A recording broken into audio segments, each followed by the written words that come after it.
Do you think that social media can really help you sell your home? More than half of people are getting their news from either Facebook, Instagram, Twitter, as opposed to TV. You have a house that hasn't sold and somebody literally every day reposts it and reposts it and reposts it. You're just realizing that this house has sat around for a long time and I'm not even interested in it. There's always going to be the outliers that don't do social media and are successful just from their sphere and their circle, but most of us need some kind of social media. But back in the day when we first got into business, it was like you had to dress well, clean shaven, good haircut. Car had to be clean, all that stuff. Well, my social media has to be. The Den, powered by The Lyons Group, a show that explores trending topics in real estate, entrepreneurship, and personal growth. We're a small team of professionals with over $400 million in sales and nearly 2,000 successful transactions. You're listening to time-tested experts and industry leaders. Here's a refreshing look at real estate happenings and more. Welcome to The Den. Hello, everyone. Welcome to this episode of The Den. And today we're going to be talking about social media and how it may impact your ability to sell or maybe source a deal to buy. But before I get into that, let me introduce my friends, my partners, my co-hosts, the fellow members of the Lyons Group. To my right, Paul, Hammy the Rockberry, Aspen the Ninja Groen, and the boss, Shannon Martinez. My name is Ben, MySpace Magic Lyons. If you don't know what MySpace is, you shouldn't be listening to this podcast. Come on, you had a MySpace, Paul. I did not. Yeah. Shannon, did you have a MySpace? I did, but I was years behind everybody else. I thought it was stupid for years. And then I was like, okay, it's kind of cool. Did you have that too, Aspen? Oh, yeah. Yeah. I was very into MySpace. Yeah. Yeah. I feel like that's how millennials learned how to code was just from MySpace. Like changing the background of it to like cheetah print or something, you know. When was this? 2007. Yeah, like I was going to say, way before 2010. Yeah. So, and there was like this little thing too you could get, because you could not tell who like visited your profile, but you could put a little tracker on there. The page count thing too. Yeah. Mm-hmm. So you could put a little tracker on there and you could notice that people from different areas were watching, checking out change your top 8 friends. Yeah. That's a big time, Paul. That was how you unfriended people too. Like you were like my number one, and then like maybe we had an argument, so you move you down to like 4 or even off the top 10. Off the top. Yeah. And then you'd notice it on someone's page and be really pissed and be like, "Hey, I was your number one. What's wrong?" Yeah. Like that's how you find out when people are mad at you. So we just got a computer at my house in 99, and then I went in the military. We had no phone or no computer, no TV in the rooms, nothing till 2004. So you were just in a cave I was in a cave for too long, and then I couldn't get out of it. I was impressed with the BlackBerry when that came out. Oh, yeah, the BlackBerry. Oh, you were uptown if you had the BlackBerry. Yeah. I did not have a BlackBerry. My parents did not. I had a Nokia. No. And I wanted a BlackBerry so bad. But you still had the phones where you had to text the with T9, where you had to like go, if you did cat, it was like 111 for the C. Yeah. Yeah, I would actually prefer T9 still. That was quick. Yeah, you could burn like smoke coming off. I liked it too because you could like do it down low and no one. I was crossing her arms and texting people. I was like, "What are you doing?" That's hilarious. And I liked the clicking. Yeah, hearing the Mm-hmm. Well, I digress. Let's get into it here. Bringing us forward to 2025, people, that was so early 2000. What do they say? That's so 2000. I mean, if you're going to throw it back, the kids are like that. Now they're like in the 1900s. You were born in the 1900s. That was so last century. But bringing it forward to 2025, social media and real estate, and can it help you sell your house? I have to say, I had to eat some crow because I was like, social media, I don't know if it really can help you as a seller. And lo and behold, we had a property out in La Plata. And it had all these great features. I'm like, why is this thing not selling? And I posted a stinking TikTok. And here you go. We had all kinds of activity after that. I think that they got like a couple thousand views. And it actually ended up selling it. The person that saw it on TikTok wanted to see it and ended up buying it. So I do think it could impact sellers in a good way. But there's a lot of ways to go about social media, and maybe you all can speak to this a bit.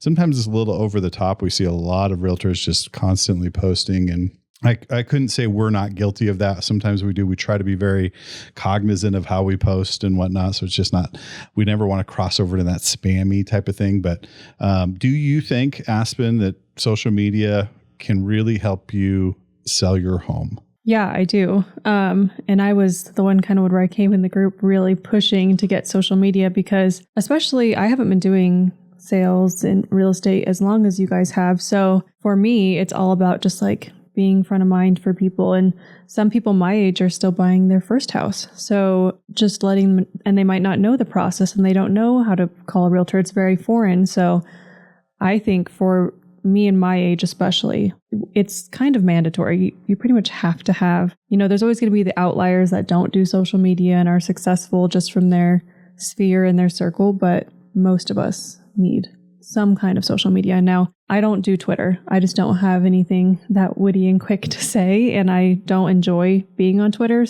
or X, I guess now. So I think it's anything that's actually that you enjoy being on and enjoy doing, then that's probably what you should do, and don't force it and don't try and copy other people because it's not going to come off as genuine. And I think for a long time we were seeing like going from Facebook to Instagram, everything's super curated and edited, and now going to TikTok, people don't want to see that anymore. They want like more genuine and real and, embrace the errors. Like even my daughter, I was like trying to take a Instagram picture for her first car. We took way too many pictures, but she was like, they don't want any edits. They almost want to look kind of silly in their pictures, like taking them at 0.5. So it's kind of just the keeping up with trends. And I like the less edited more for sure. Well, yeah, now it's going towards like Polaroid. Mm-hmm. They have apps quality on their phones. Yeah. Like, you're going to make this picture look like crap now. It's retro. My daughter takes the 0.5 and she puts it up to my forehead. So my face looks all distorted. I'm so old, I don't even know what a 0.5 is. Yes. It's like taking your camera angle and widening it. So it's like almost like a fishbowl lens. It's like looking through the peephole in the door. But then the kids, they put it, because that's like my profile picture for all the kids. They take a picture from the top and you're like looking up and it's like you look like all wide-eyed and your forehead looks about a mile long. Yeah. So would you say like from a social media standpoint, if you're a realtor, is it more about just getting attention to the house, or should it be a little bit more directed, a little bit more polished, or what do you think is more effective? I think it depends on the property. So I think for your pictures, your main pictures that you're sharing, it needs to be polished. You need to have good professional pictures. It needs to look clean.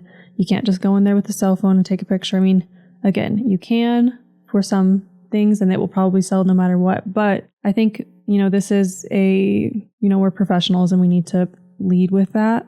But I think you can also then do maybe a funny, silly video. Like, I think that is what people are really liking to see. It's making a lot of attention.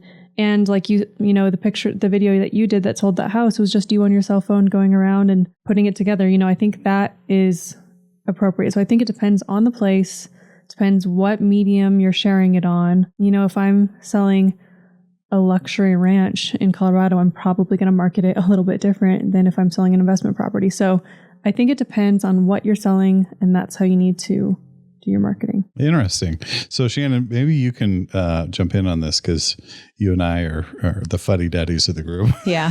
See, there you go. We're having the hardest time with social media. Yeah. I almost feel like it's like our new age of an open house. Because remember, like open houses, the neighbor would come in and be like, oh, you know what? My friend's cousin wants to is looking for a house like that. And so then they're passing it along. And now social media is kind of that thing where people see it and they go, oh, you know what? I think so-and-so, if they haven't seen it, I should send somebody's always tagged in your videos of your new listings, or they're sharing them out. Do you think it's kind of evolved into that? It's maybe kind of the new vein of an open house? Yeah, I think people are more digital than hands-on these days. So instead of going to an open house, most of them would probably rather see a walkthrough video. Yeah.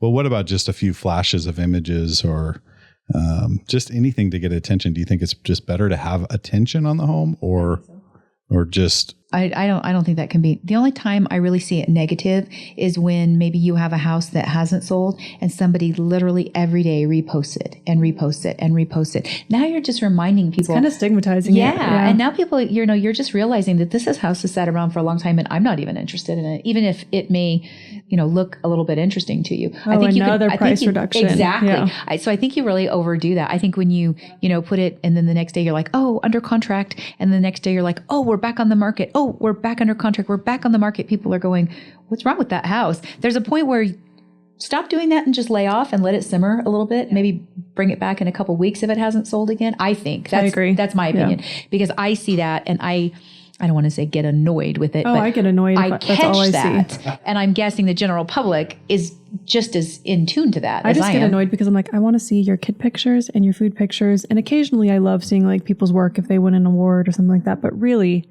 if your whole thing is just houses, it's a little boring. And I'm like, I could just go look at your website and see all of that. That's not what I want to see from social media, but some people might really like that. But for me, I agree with you. Hi, I'm Paul Berry, a partner at the Lyons Group. We're dedicated to making your real estate experience the best it can be. If you're looking to buy or sell, go to sjcbroker.com and watch our informational video series. These videos break down the process of buying and selling. While you're there, schedule a private consultation with one of our partners. We'd love to sit down and talk strategy and give you a real advantage in today's market. You deserve the best, so take those steps, and we'll see you soon. Now back to the show. So there, you can't cross the line and just get spammy then. Yeah, because I unfollow those people and then it defeats the whole purpose of doing it. Right. Yeah. Interesting. Not like unfriend, just unfollow where just I'm not. Unfollow, and they don't see that. They don't see that, but then I'm not really seeing their stuff. All their stuff. Yeah. I think that could negatively affect a seller too. So you have to find that healthy balance. Paul, I'm taking it to you. What about like your thoughts on, let's say you're a polarizing personality. You have very strong political beliefs. Either way, it doesn't matter. How do I get this question? Well, I'm just asking. Oh, okay. Yeah. I thought I was the polarizing one. You're flat line over there. But if you're just like a polarizing personality and maybe you're buying a property and you submit an offer and there's a couple offers, I mean, do you think that how many sellers do you think go out and just kind of research their buyers on social media? Because I've seen it happen. Oh, yeah. I mean, and we have this new app that if it's called Forewarn, so we can go and look up anybody to see if we're getting into a bad situation with somebody we don't know. So we do it too. I think I hear a lot of times that, I've checked them out on their fishermen too. I'm going to like these people. Or I've heard the other way that, I don't know if you're trying to get into politics or something like that. Yeah, but I'm just saying, you can be a polarizing figure. If you are polarizing online, then it could be a turnoff for a seller. I don't work that way, but a lot of people do. Like I was looking at a statistic when we were dealing with this, or when this topic came up, that more than half of people are getting their news from either Facebook, Instagram, Twitter, as opposed to the TV. But I follow news sites like that I consider reputable. So I mean, technically, yes, I'm getting my information from Instagram or TikTok, but it's like information that I consider to be reliable. So. But if you're doing not memes. Yeah, exactly. yeah. That's why I find out the latest news. Yeah. Some people get them there. Yeah. But that's the thing. Like when we used to put our advertisements in the paper or for open houses or stuff like that, that's not the place to do it anymore. More eyes are on Instagram and TikTok now than are on the newspaper. Yeah. Yeah. And that's what I'm just thinking, like sellers, if I had multiple offers, and of course I haven't sold in a while, but, would I be tempted to kind of look up their profiles of the buyers and say, oh, that one's looks totally normal and that one looks crazy? I don't think I would be tempted to look up another buyer of my house, but if I was hiring a realtor, I would probably look them up on social media, but I don't think I would care if they had a few different opinions. But if they were very loud one way or another, then I would probably look a different way. And that's what I'm saying, like a polarizing. So what I'm getting at to our audience is if you kind of have a polarizing personality, that may work against you in some scenarios, whether you're buying a property that's an investment or you're trying to buy your next, primary residence. there's more eyes. It's kind of like, remember when we were talking about like job interviews, people were like, you got to be careful what you post on socials, because if you go out for a job interview, they're going to pull all that stuff up and have questions, and, all the stuff that you didn't think that, was just meant for your friends now is being shared with the world. It's your resume. It's your resume. Yeah. And that's where the younger than me is, they'll have multiple. They have one, like it's called the Finsta, like the fake one that is just for their friends. It's locked down. It's super, super private. And then they have their public one with their name. So that's becoming a lot more common. And they're not even using their real names when they make it. Like it's completely fake. So you can have like a personality online of what you want people to see you. And then you can have your personality with your friends and be where you want and be fun or whatever without worrying about it catching up with you later. That's interesting. I didn't know that. Yeah. So anyone with teenagers, they probably have another 2 accounts. Yeah. So Paul, your second account, the Princess Night Fairy 76. Whoa. Done your research. I'll never forget when I was getting the email of a client, and it was something like that, Princess Night Fairy 76. And then at the end of it, she started laughing. She goes, I'm so embarrassed. I just gave it to you. Yeah. I've had a few of those too. Yeah. Well, it's interesting because I think we should be thinking about that. I mean, because it could impact, now it has moved into where it could impact you. It's a lot harder to kind of find out information about clients that, or potential buyers, or even a seller, what their stances are in their personal lives. But I think people, they call it Facebook stalking. I think people do that nowadays, and it may impact your ability to buy. Just because it may sway, if you're in a multiple offer situation, it may sway someone toward you or against you, depending on how polarizing you are. So, well, I know with like investment properties. So I have some people that I work with that have been in the real estate realm for a long time, and they won't even go see houses listed by certain people because they just don't want to deal with them as a person. When I'm like, but this is exactly what you're looking for.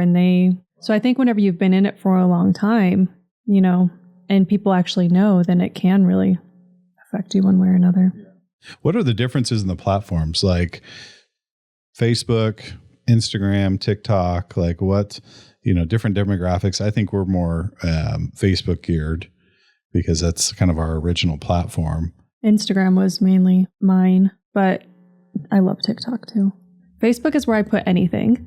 Instagram is where I put the stuff because I get a book printed from my Instagram automatically every time it fills up. So it's like the family stuff that I want to keep in a book. And then TikTok is like fun. Just willy-nilly. Mm-hmm. And you think they're both, or all three, I shouldn't say, but all three are as impactful in different ways? I think so, because they're all hitting different people. Yeah. And attention spans. TikTok king over here. I've never posted on TikTok. Probably should, but I have never done it. But I think there's an audience on each one of them. Like I got on the Nextdoor app because our office was getting some bad reviews. So I went to check it out, and you'd be surprised how many people are on the Nextdoor app. And then there's, we talked about Twitter or X or whatever, then LinkedIn. Yeah. It used to be you had to have a LinkedIn page if you were a business owner or a professional. And that's kind of turned into just a blog place, so it's I don't know. There's different markets for different people. The platforms are used differently. And people born in 2000 are 25 this year. That's so crazy. So like I feel like you do have to kind of keep up with the new ones. Yeah. Just because they could buy a house right now. So I feel like Shannon's had a lot of good success with her videos just when you started posting regularly. Yeah, I'm surprised. I had really not used social media much, and I never used it for work very often.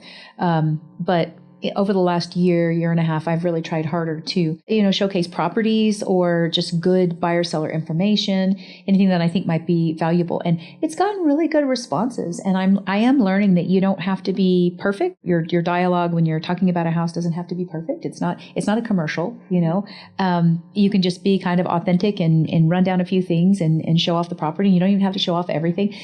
Somebody's going to stop, it's going to catch their eye, and people will either say, hey, it looked great, or, oh, I love that listing, I'm going to go show it tomorrow, or, oh, I sent it to my customer, or, that's perfect for my grandma, whatever.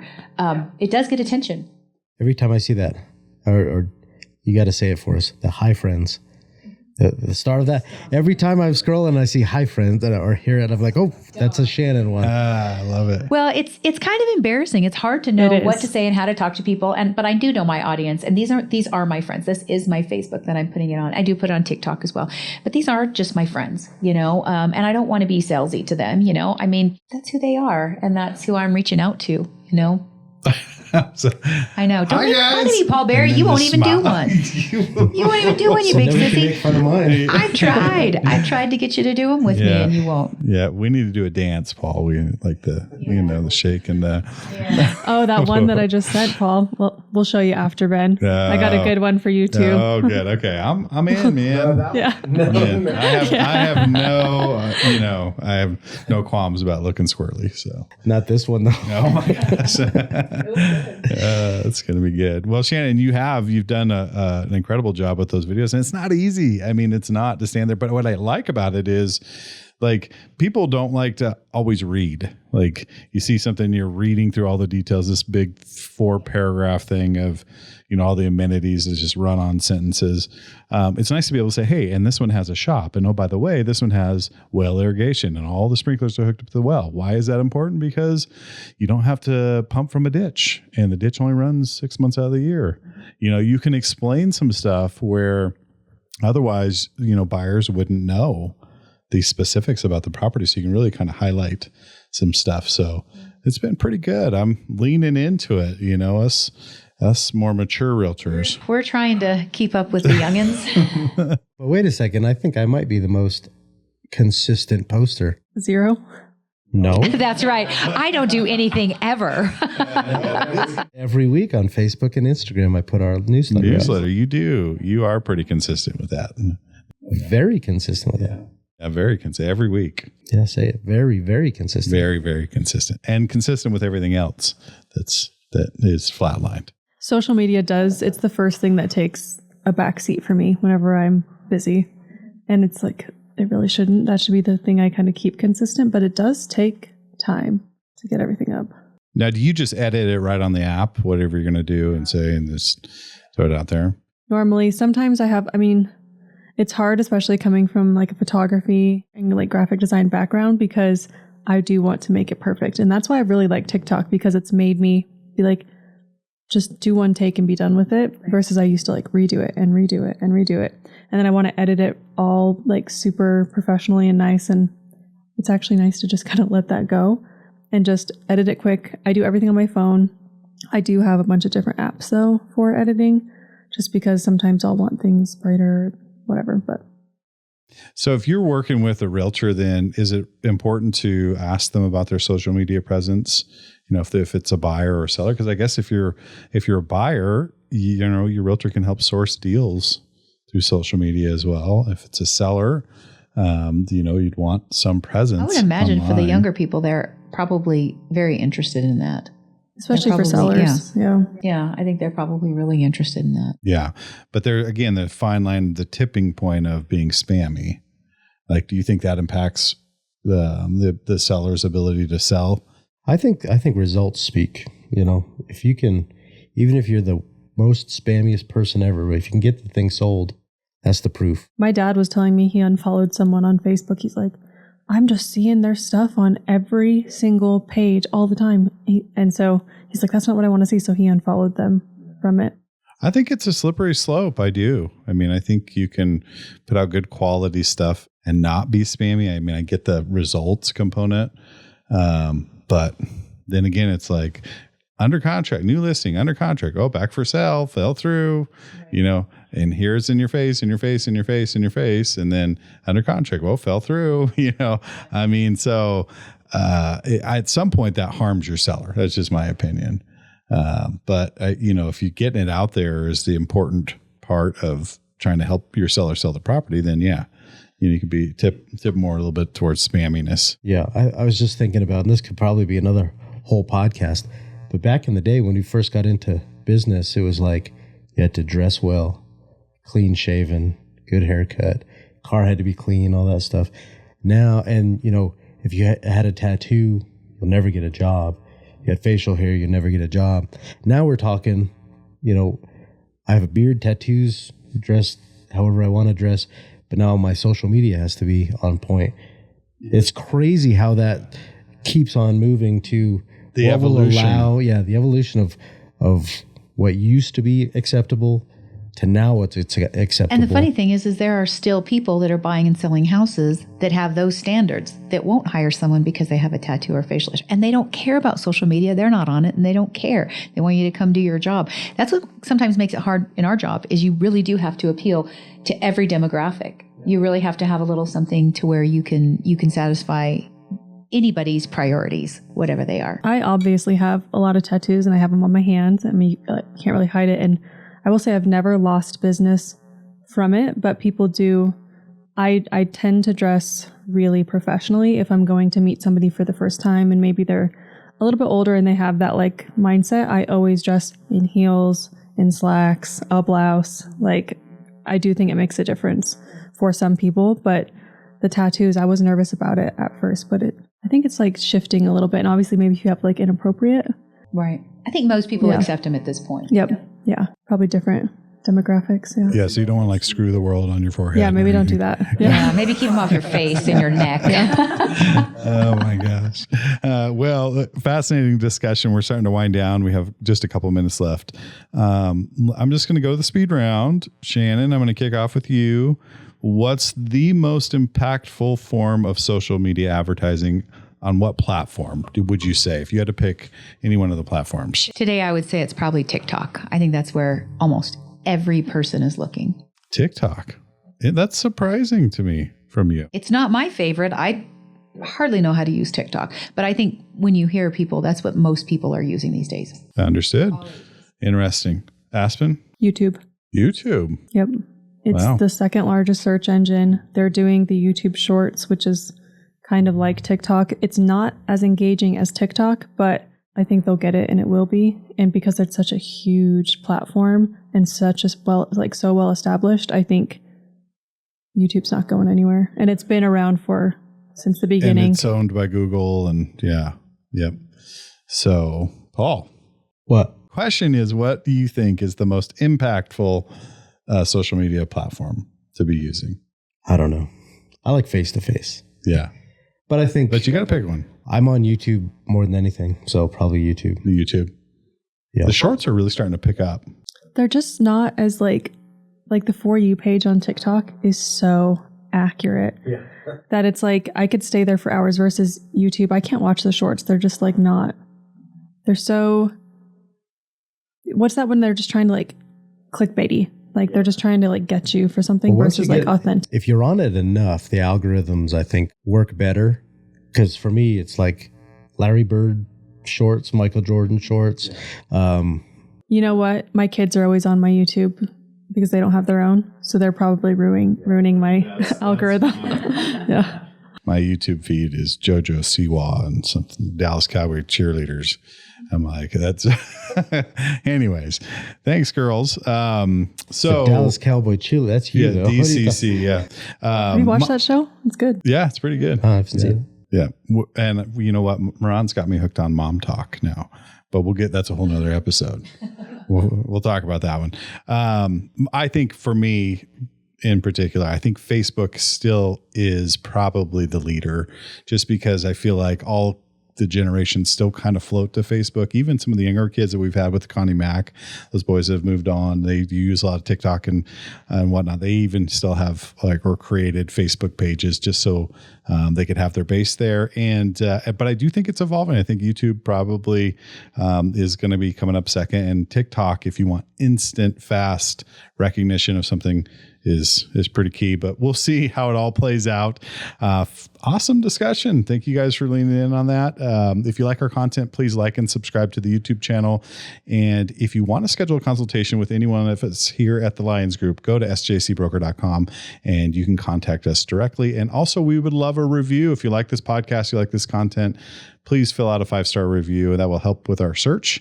And so other people can find this fantastic group of 4 that really goes deep into topics like social media. So thank you for listening to this episode of The Den. Until next time, we'll see you then. Thank you for listening to this episode of The Den, powered by the Lyons Group. Hit the subscribe button to keep informed and check the show notes below for direct links to our buyer and seller video series. The buyer and seller video series can give you an inside track on taking the right steps in real estate. If you'd like to learn more about the Lyons Group or to schedule a consultation, go to sjcbroker.com. Complex markets require complex strategies. The Lyons Group can give you a true advantage in any market. Whether you're buying or selling, residential or commercial, contact us directly at sjcbroker.com. We're time-tested experts with a client-first approach, and we'll see you next time in the den.